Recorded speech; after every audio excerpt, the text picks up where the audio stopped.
James Zebedee found himself separated from Simon Peter and his brother John, and so he now joined the other apostles and their fellow campers at the olive press to deliberate on what should be done in view of the master's arrest. After a short informal discussion, Simon's zealots stood up on the stone wall of the olive press,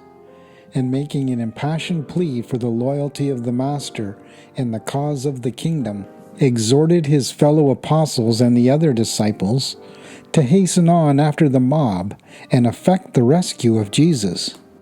The majority of the company would have been disposed to follow his aggressive leadership had it not been for the advice of Nathaniel, who stood up the moment Simon had finished speaking and called their attention to Jesus' often repeated teaching regarding nonresistance. He further reminded them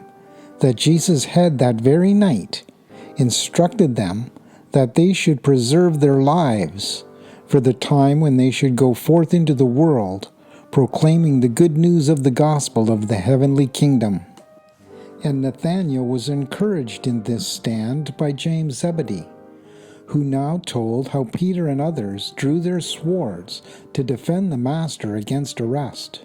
and that Jesus bade Simon Peter and his fellow swordsmen sheathe their blades. Matthew and Philip also made speeches, but nothing definite came of this discussion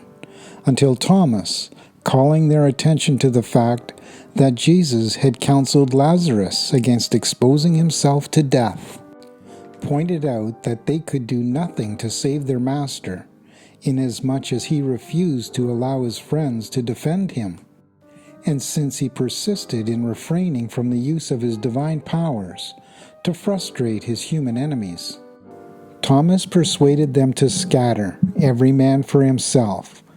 with the understanding that David Zebedee would remain at the camp to maintain a clearinghouse and messenger headquarters for the group. By 2:30 that morning, the camp was deserted.